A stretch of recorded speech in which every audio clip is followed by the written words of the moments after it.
Hello साथीहरु, नमस्ते सबैजनालाई मेरो युट्युब च्यानलमा स्वागत छ। तपाईहरुलाई धेरै दिनपछि म फेरि भ्लग बनाउन गइरहेको छु।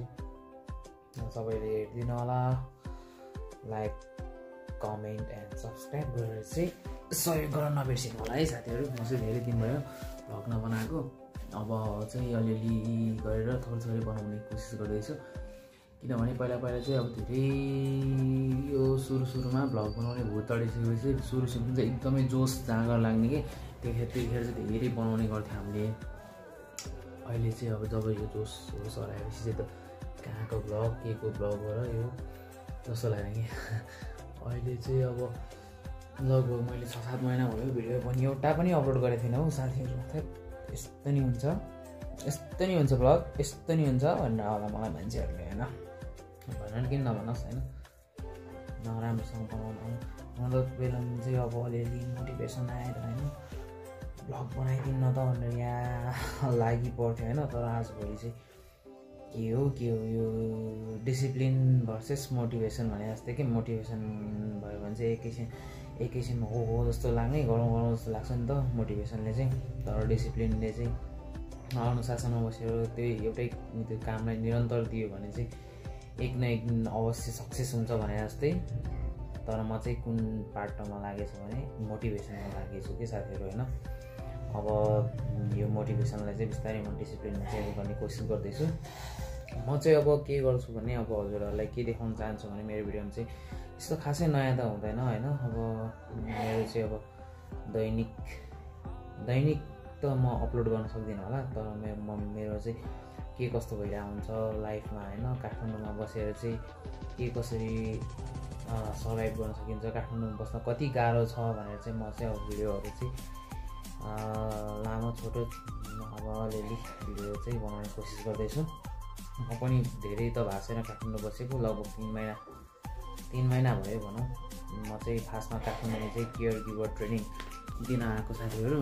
ट्रेनिङ लिन भनौँ न, दिन चाहिँ होइन लिन हैन। अब यो भ्लगमा बोल्ने बानी नभइसकेपछि अकमक किनेकै साथीहरू हैन। मेरो चाहिँ रुम यस्तो छ साथीहरू हेर्नु, सानो छ रुम, एक्लै बस्ने हो। म चाहिँ यो अहिले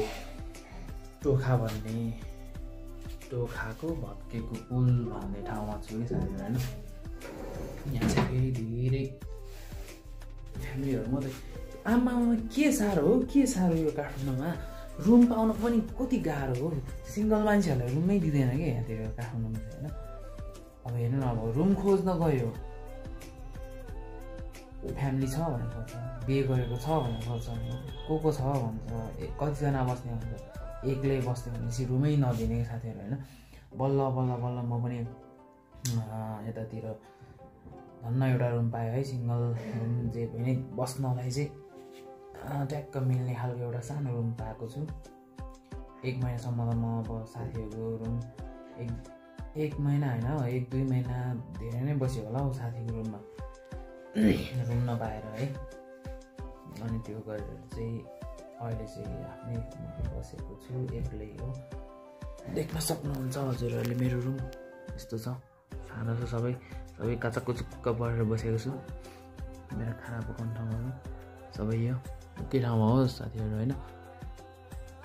ल सानो ऐना छ, टुटेफुटेको ऐना धेरै राखेको छु, झन्डङ के झुन्डाइरहेको छ मैले यहाँनिर चाहिँ। मेरो हुक्का तान्ने सामानहरू, हुक्काको सामानहरू हो त्यो चाहिँ। हेर्नु मेरो चाहिँ यस्तै छ। अब केटाहरूको रुम त तपाईँहरूलाई पनि थाहा होला नि होइन। अब जस्तो पनि चल्छ होइन, सफा चाहिँ गर्दैन कहिले पनि। अब केटीहरूको जस्तो चिटिक्क परेको रुम चाहिँ हुँदैन है हाम्रो चाहिँ। प्रायः केटाहरूको रुम चाहिँ यस्तै 4 नै हुन्छ होइन। मेरो पनि लास्टै 4 भइरहेको छ रुमहरू चाहिँ, सबै खाली बोतल मात्रै छ कि यहाँ।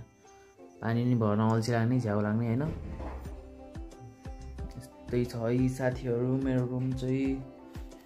यता भित्तामा देख्न सक्नुहुन्छ कुमारीको क्यानभास छ, यो चाहिँ मैले बनाएको है साथीहरू आफैले है। ल यस्तै हो साथीहरू होइन। अब म चाहिँ के गर्न गइरहेको छु भने अब चाहिँ बेलुकाको लगभग 8 बजिसक्यो कि, रातिको 8 बज्न थालिसक्यो। अब चाहिँ खाना बनाएर खानुपर्छ। यता पनि अब म चाहिँ यहाँ के गर्छु भने फेरि होइन अब काठमाडौँमा बसेको दौरानमा मैले चाहिँ त्यत्तिकै बस्नु भएन होइन मैले चाहिँ सानोतिनो जब खोजेर गरेको छु यहाँ चाहिँ मैले के काम गरेँ भन्दाखेरि अब सबभन्दा सजिलो काम त अब आफूलाई बाइक चलाउनु आउँछ बाइक चलाउनु आउँछ भएपछि अब यहाँ काम केही सजिलो भने डेलिभरी काम पाएँ कि अब काठमाडौँमा त्यत्तिकै बस्नु त कति गाह्रो छ तपाईँलाई पनि थाहा छ सानोतिनो काम भएन भने त काठमाडौँमा बस्न धेरै गाह्रो छ त्यही भएर मैले चाहिँ डेलिभरी कम्पनीमा चाहिँ काम गर्ने गर्दछु नेपाल क्यानमुभ भन्ने इन्टरनेसनल कुरियर सर्भिस छ त्यसमा चाहिँ म काम गर्छु होइन बिहान 9 बजी जाने बेलुका 5 बजी छुट्टी हुन्छ लगभग 8 घन्टा 9 घन्टा भनौँ न 1 घन्टा चाहिँ खाजा खाने टाइम हुन्छ हाम्रो चाहिँ त्यहाँ चाहिँ हाम्रो धेरै त्यस्तो धेरै मार चाहिँ काम हुँदैन है जाने हो काम गर्ने हो अलि 2-4वटा सामानहरू हुन्छ पार्सलहरू हुन त पार्सल धेरै हुन्छ अब काम गर्ने मान्छे धेरै भइसकेपछि सामान धेरै सामान त्यो कुरियर गर्नु पर्दैन डेलिभरी गर्नु पर्दैन होइन 5-6वटा 7वटा 8वटा जति आफ्नो भागमा पर्छ त्यति उठाउनै जाने हो कि डेलिभरी गर्न त्यही नजिक हुन्छ अनि म चाहिँ अहिले कामबाट आएर बसेर अब चाहिँ भोक लाग्न थाल्यो होइन अब खाना बनाउन पर्छ होइन अब दाल बिहानकै छ ट्याक्क लगाएर अब भात बसाल्ने हो खाने हो अनि सुत्ने हो कि साथीहरू सुत्नु त कहाँ सुत्छ र अहिले नै गरौँ भयो लास्टै होइन निन्द्रै लाग्दैन भने रातभरि हट राति 11-12 बजीसम्म चाहिँ निद्रा लाग्दैन बिहान चाहिँ अनि आमा बिहान 7-8 बजीसम्म उठ्न सक्दैन कि यस्तो अल्छी भएको छु कि यस्तो अल्छी छु कि म चाहिँ फेरि